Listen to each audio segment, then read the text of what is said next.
Mr. Bryce Hernandez, hindi tayo personal magkakilala. Do you confirm? Yes, Your Honor. Ni minsan ay hindi po ako tumawag sa iyo, nag-text message sa iyo, nag-message. Tama ba? Yes, Your Honor. Sinabi mo sa testimony mo sa house na binigay mo ang pera kay D.E. Henry Alcantara at siya ang nagsabi sa iyo na bibigyan daw niya ako. Is this correct? Wala pong specific na sinabing ganun, Your Honor. Pagkatapos mo ko dinurog sa house ngayon, wala ka specific na sinabi. Yung dito po Hindi. kay... Pakinggan mo muna ang tanong ko, Mr. Bryce, ha? Sabi mo sa testimony mo sa House of Representatives na binigay mo ang pera kay D.E. Henry Alcantara at siya ang nagsabi sa iyo na bibigyan daw niya ako. Is this correct? Tungkol po dun sa 2025 projects, opo. Okay. Hindi po dun sa 2022. Mr. Bryce, you mentioned the name or names of Senator Estrada and Senator Villanueva. Is it Senator Estrada twice on two occasions sa House? Yes po. One, 10:40 a.m. Sinabi mo, Senator Jingo Estrada and Senator Villanueva with a list of projects. I remember that. Yes po. And then on another occasion, 12:50 p.m., yun na yung pinakita mo yung screenshots na walang kahulugan sa ngayon, lumalabas. Yung kay WJ, kay D. Alcantara, tapos nilink po kay si Beng Ramos, nilink po kay Senator. Cleared na yon. Yes. Cleared na yon. Actually, regarding po doon, Your Honor, meron po akong follow-up na text message po na nag-confirm na nagdala po it's either Ma'am Beng or Ma'am Mina sa office. Dinala po doon sa administrative officer namin noong time na yon. Meron po akong text message na yun. Galing po sa Chief of Staff ni Boss Henry Alcantara. Kinonfirm po na nakapagdala na ng obligasyon sa office. Do you have that? Yes, I have po, Your Honor. So that's related to the WJ. Yes po, Your Honor. Nagdala ng pera. Can you show that? Yes. Or, sige, basahin mo nga. Page. Kaninong office yun? Kaninong office? Ito po yung text message sa akin nung staff po ni Boss Henry. Sinong staff yan? Carlo Rivera po. Carlo Rivera. Sige, pakita na sa screen. Sige po. Andito ba si Rivera? Andito? Hindi ko po napansin, parang wala po. Baka pwedeng paimbita, Mr. Chairman. We will.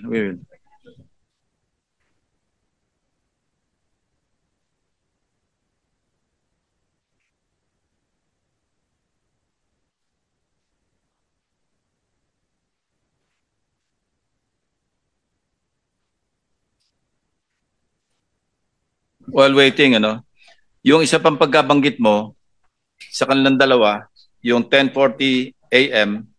do sa House hearing ng September 9, di ba? September 9. Okay. Sinasabi mo, nagbaba si Senator Estrada ng 355. Yes po, Si Your Senator Honor. Villanueva nagbaba ng 600 million. Yes po, pero hindi po Okay, 2025 yun kay Senator Joel po. Hindi po. Hindi, 600 million sabi mo. Opo, pero hindi po we siya check with the 2025. GAA. No? Yung kay Senator Villanueva, in fairness to him, hindi namin makita sa GAA yung mga enumeration mo o yung enumerated list of projects. As para Senator Jinggoy, nakita namin talaga yung 7 items kasi item for item, chinek namin, nagtugma doon sa sinabi mo. But in fairness to Senator Villanueva, unless you modify the list that you enumerated at tumama doon sa aming chinecheck, then we will also hold him into account. But as of now, we cannot. That's why I did not mention him. Yung 600 mo, mali mali yung description mo. At wala kami makita. But I want to be truthful, as para Senator Jinggoy, nakita namin yung 355. Now, ibang usapan yon doon sa sinasabi mong 30%. The burden of proof is on you. Kasi sinabi mo, merong 30% si Senator Jinggoy. Yes po. Oh, how will you prove that? Si Boss Henry po actually, babasahin ko na po. Okay na ba yung screenshot niya? Oh, sige. Pakilabas mo muna yung screenshot.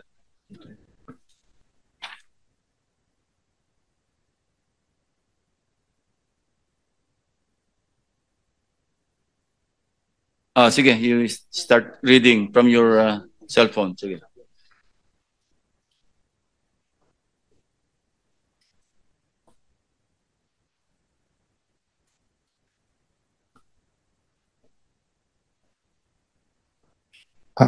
Hindi mabasa yung green, basahin mo na lang dyan. Ito po, ang highlight na lang po natin, Your Honor. December 16, 2022, 11:20 in the morning, nag-message po ang staff sa akin ni Boss Henry, si Engineer Carlo Rivera po. Ito po ang message niya. Boss, good day, M. Nakuha ko na po pala kay AO, which is Administrative Officer, yung pinadala nila Mambeng Ramos. Yun po. Yun. And Opo. then, Wala, iba na po to eh. Ito pala. Good day, may bidding ba tayo? Nagtanong po ako sa kanya. Ang sabi niya po, wala pong bidding today, Monday po ulit bidding natin. Tapos nag-message po siya ulit ng December 16, 2022, 3:26 p.m. Nandito po si Kuya Sani. Papasabay ko na din po ba yung kay Beng Ramos? Sabi ko, okay, sige, pakipasabay na. anong context yan? Yung pera po na dinala nilang Beng Ramos. Anong project yan? Your Honor, nakalimutan ko lang specific anong project to, ng 2022. May nakakalimutan, Bryce. Opo. Kumpletuhin mo yung context, no? In fairness to Senator Jinggoy. And in fairness to Beng Ramos, kasi big eh. Opo. Sinabi mo nga ipapadala. Buuin mo yung istorya bago natin itackle yan. Sige po, Your Honor.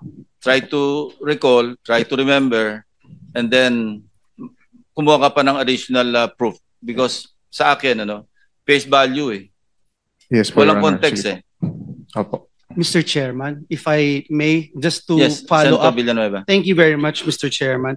Just to follow up on what you mentioned a while ago, Mr. Chairman, and I thank you for walking the extra mile in looking at the particular items that this so-called witness made mention during the House hearings, Mr. Chairman. Meron po ako ditong 2023 GAA, Mr. Chairman. 2023 GAA. Sabi po niya doon sa hearing, Mr. Chairman, nasa GAA daw po. He was under oath when he said it.